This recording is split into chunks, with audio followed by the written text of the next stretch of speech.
Welcome to the winter quarters of MJ Hobby Corner. I'm MJ, and in this video, we're going to look at a new cavern board that I made, very low budget.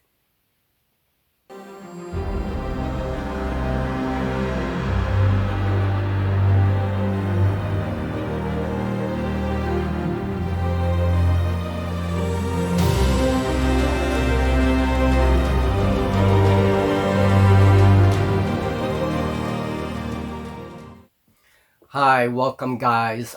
This is MJ Hobby Corner. First and foremost, I want to thank my patrons because they made this project possible with their subscription. Also, all of you who have purchased Scratch Builder monthly on Wargames Vault, those funds have also helped to make this project possible. And I really want to thank you guys. It really helps the studio, and especially since I use very low budget materials, but that little extra, those little extra funds really helps in getting supplies and in getting things I need for projects like the one I'm going to show you in this video. So caverns are a really important staple in many of our games. It's an environment, especially in role-playing, it's an environment that I used a lot, naturalistic caverns. If you ever played the Underdark scenarios in D&D, caverns are very important. They have their own set of mystery and magic and its own races, species that live down below, and not just monsters, but actually civilizations, especially in the Underdark. So, but there are a lot of ways to represent these caverns and to populate these caverns. It doesn't have to go the route of D&D necessarily. So now that we're a little bit more into role playing, as Julie and I decided that I really want to expand my cavern terrain and cavern boards. Now, in the past, traditionally I used tiles. We can represent caverns that way, and that's a great and inexpensive way to do it. You can follow DM Scotty's way of doing 2D tiles. He shows excellent ways of doing that very inexpensively, and they look good. You can use your imagination, make up a whole tile set, and play your cavern games. I have a way that I do my own caverns, and if you guys check out the cavern playlist, you will see a very large project that I got involved in about 2 years ago, roughly now, and I made about 12 cavern pieces. I have a couple of new ones that I made recently, and these are very large pieces that have interconnecting platforms and things, and I could design underground environments that are very different from the norm. And so you can check that out in my cavern playlist. However, there is a third way that I've been thinking about, and that's what we're going to see here. It's a contraption. It's a board that I made, and it's a very different way of setting up a cavern environment. Why? Number one, it involves tiers. And this is something I've been wanting to do for a very long time.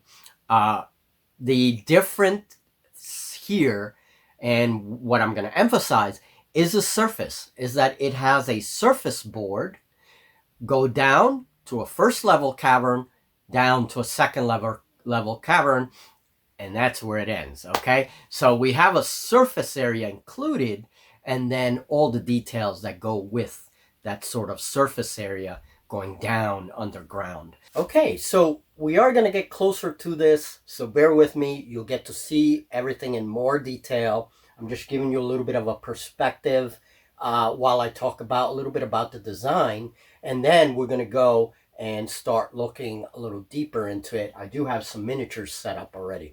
Now, this is not finished yet. Like I said, it'll probably take another day or two.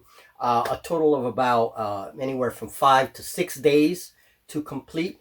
I already worked on it 4 days, almost finished, And usually these big projects, that's about the time span that it takes me, about a week to complete, depending on the project, of course. But so we have a surface layer here. We have a first level here. And we have a second level of a cavern here. Let's start with the overall design. If we look in the center, we see some rock work. And these are actually sleeves that I made out of paper towel, the inner part of the paper towel, the empty cardboard part, the tubes. But these are the solid ones. These were nice solid tubes that you can get that are very dense. And so they come in some paper towel rolls. And it works great. And so I actually like sawed them with a hobby saw and then made sleeves that fit inside the central part that holds everything together. Now, what is that central part? Well, I always wanted to design a board that was mostly vertical, that had vertical space as well as horizontal space. In my studio, I was saving old tripods, you know, the telescoping parts of the tripods that were broken or just didn't serve. You know, parts of them broke, they were cheaper. And so I saved some of those telescoping parts in case I needed them. Well, among those parts, I found an old, one of those selfie sticks. The camera mount had broken, but the rod itself was metal. And it was telescoping, and it was a nice, rigid rod. Thank God I didn't throw it away. I actually took it, and immediately it hit me that, this is what I'm going to use for my cavern design.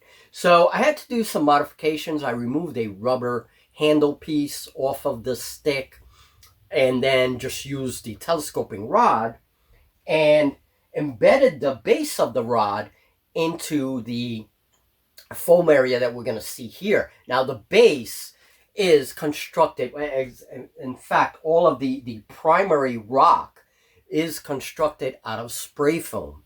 If you've ever used spray foam, it's a marvelous thing. It usually expands anywhere from 1 inch to 3 inches, and depending on the one you get. But this stuff is amazing. And one of the things is that it's very rigid. And the one I purchased, I actually got them on sale. I bought 2 cans for about $3.58. They're usually about $4.30, something like that. So even then, they're not very expensive. So for big projects like this, they're ideal because I can keep a budget. And whenever I design a project, I'm very low budget. Everything, I give myself a budget. I say no more than $22. And that's it. I don't do anything. I don't buy anything more than $22. If I need more materials, I have to figure it out. I have to figure out with whatever I have in the studio, whatever I've accumulated, I have to figure out how I'm going to finish the project. And that helps me to kind of think a little bit outside the box when it comes to materials and design. So keeping it low budget, I spent about $22. Most of it were 2 cans of the foam and then a pack of 30 glue sticks. And I had a few other glue sticks from another pack. So I would say in total about 50 glue sticks. That gave me more than enough to glue everything and to actually do some texturing with the hot glue. That is DM Scotty's way of texturing his stuff. And it works great. It's something that I've been using in my own projects because I really like it. It's such an inexpensive way to texture your stuff. So the base, I put the rod into an already dry piece of foam that I had from a while back that I made some rock out of. And I just put that on a base, put that rod in there, added a few stones for support, little stones from my yard, and then filled everything with some of this expanding foam and just kind of designed a little bit of rock there, covered everything, and that became a solid piece. So then that's when I began working on my first wing here. for the first, the lowest level of the cavern. And so that was done with cardboard, just different shapes, irregular shapes of cardboard. And then I glue those together and form like a little bit of a, labyrinth and stuff. And well, it's not really labyrinthine, but a simple design with some tunnels and things like that. And then the wings of the cave here were done with vertical pieces of cardboard that simulated kind of the stalagmite sections, right? And so that's why it has these cone-like design here, because of those vertical pieces of cardboard. So now we had cardboard going this way and this way, which gave the whole structure a lot of support. And then I just add that foam. So one can went straight into making the two wings for that.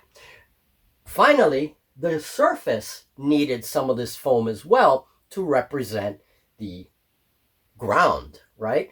So that's how the main portions of this tiered board came to be. Now, if you notice, and let's look at this a little closer. Okay, so getting closer to the board, I'm going to hold the camera, so hopefully I'm not shaking too much. So again, giving you a view of everything, okay? Let's look at it from the bottom, okay? And we still have a lot of gaps there that we're working on, but notice the roots.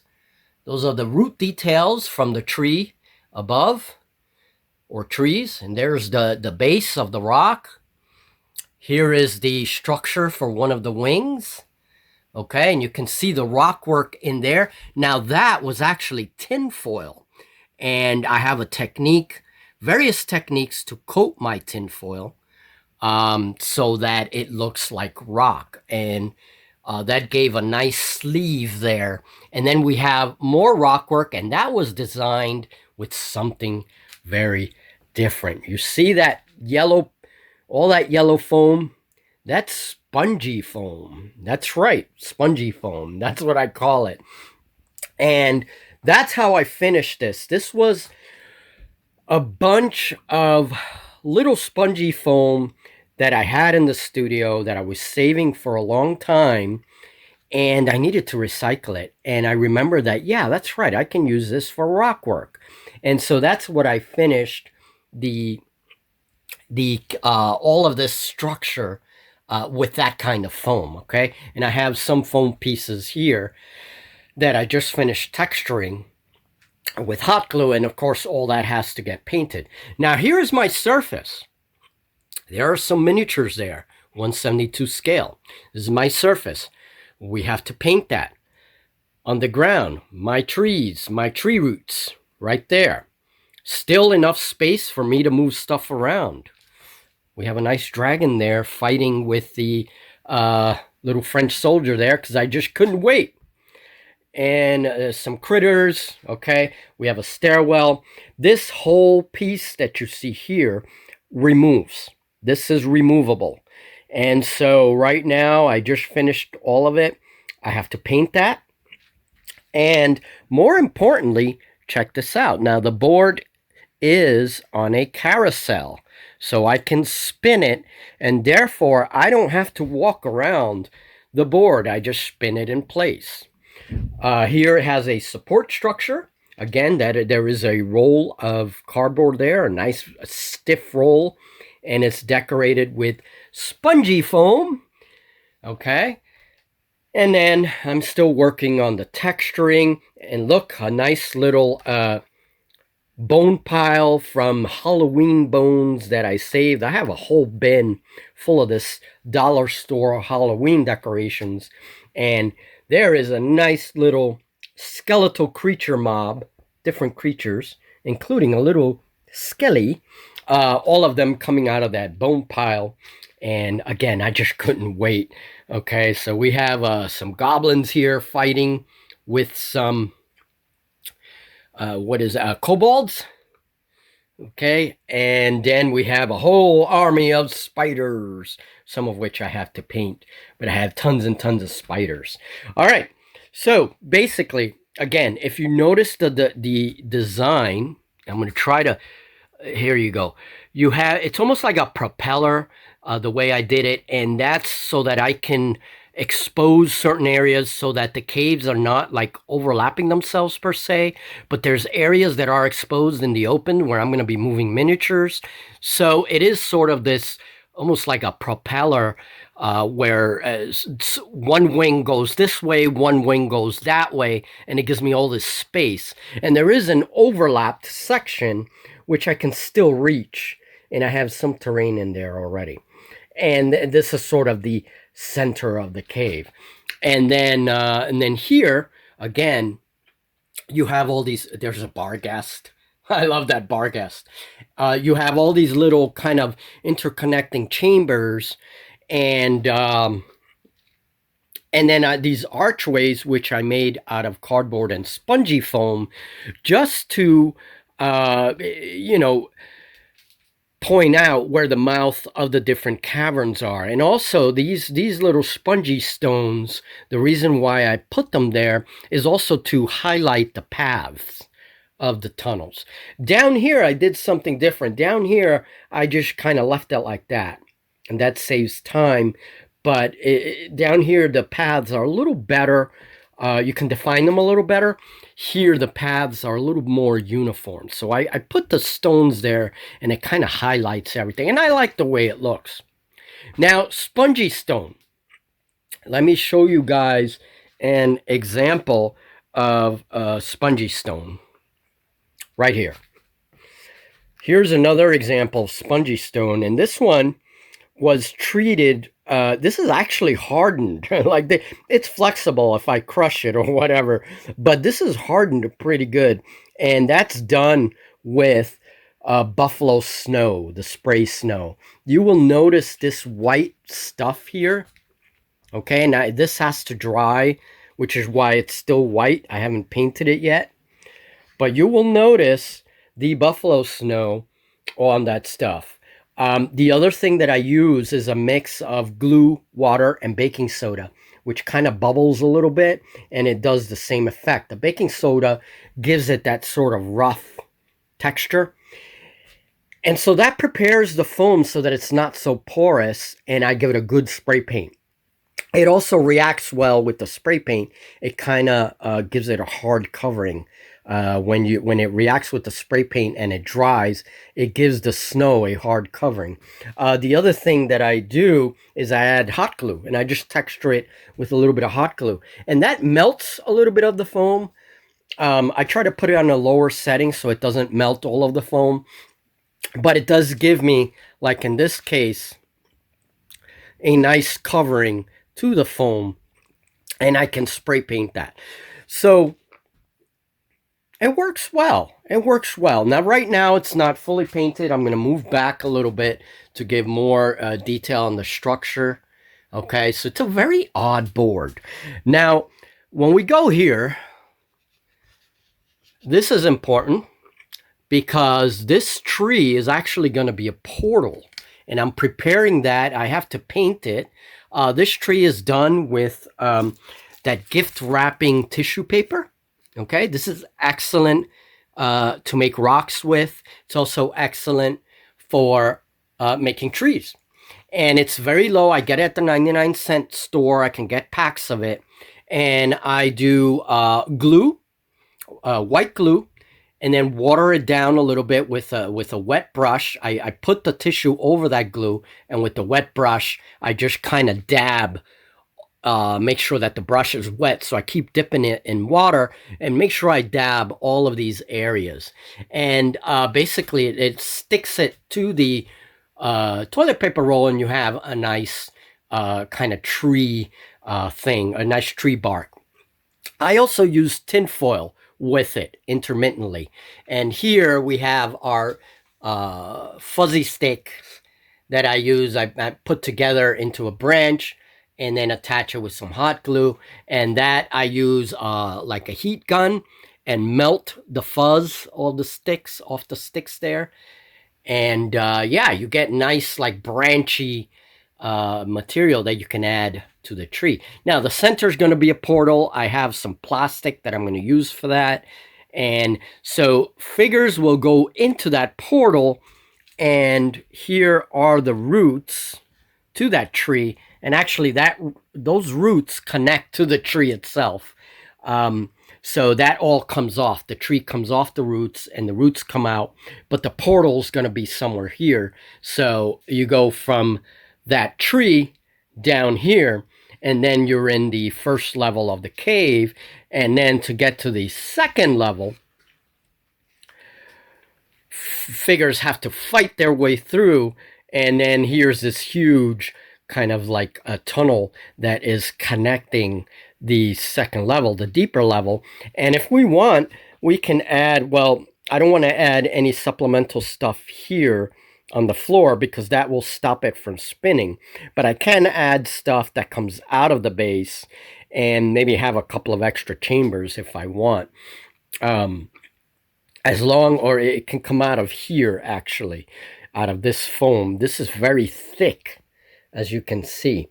So this structure really supports the cardboard there, and because we have cardboard that's coming this way as well, it really reinforces the board. And even though, see, this is pretty stiff, even though it lags a little bit downward, that's okay because it's a cave system, so it doesn't have to be straight, right? As long as figures can stand on it.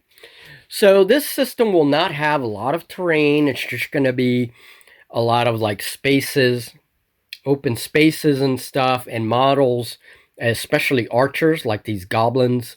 They'll have to take cover, you know, in between some of these like rocky areas, right?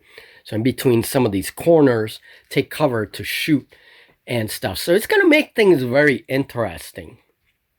All right. So that's the board, and in Scratch Builder Monthly in April, I will discuss it in much more detail. I just wanted to show you guys the craziness and give you guys an idea. So I'm still working on things, but this is going to be finished, I think, by tomorrow, and we're going to have our first game in Patreon, and then I'll have a game here on the YouTube channel. And that's it, you guys. I wanted to show my corner crew here on YouTube this project. This is why I haven't been posting very much lately. I was also sick for a couple of days, but I've been working on this big project. And this was a project that was supposed to happen in April or May sometime when the studio was open. But I couldn't wait, and I decided, you know what? I'm going to take this project out right here in the winter quarters and just figure it out. And that's what I did. So, game is coming for this. Solo Wargaming with MJ, a new little series that I have for here for YouTube and also for Patreon. So, yeah, we'll see how this all works out. This is very experimental, but I have a lot of hope for it. I think it's, you know, it's decent. It's decent. And we have to finish it up hopefully by tomorrow or the next day, and we can get going and experiment with it. Put a couple of games on and see how it plays. All right. So that's it, guys. Thank you very much for your support. If you want to help support this kind of work and all the crazy shenanigan ideas that I'm getting for the future, Scratch Builder Monthly on Wargames Vault is a good way to support us, or Patreon if you want to see bonus crazy videos and stuff like that. And here on the channel with your likes, your subscription, and all your encouragement. So thank you very much for all your encouragement and comments, and I will see you in the next video, hopefully. Julie and I are planning a 2-player game soon, but we're still waiting because today, she's not feeling well. So we're going to be devising a new system for the channel now to accommodate both our health issues. I mean, it is what it is. So that's it, folks. See you in the next video, and I'm going to work on this for a little bit more, and then I think tomorrow I'll finish it up because I've worked on it a lot already. All right. Thank you, and we'll talk very soon on MJ Hobby Corner.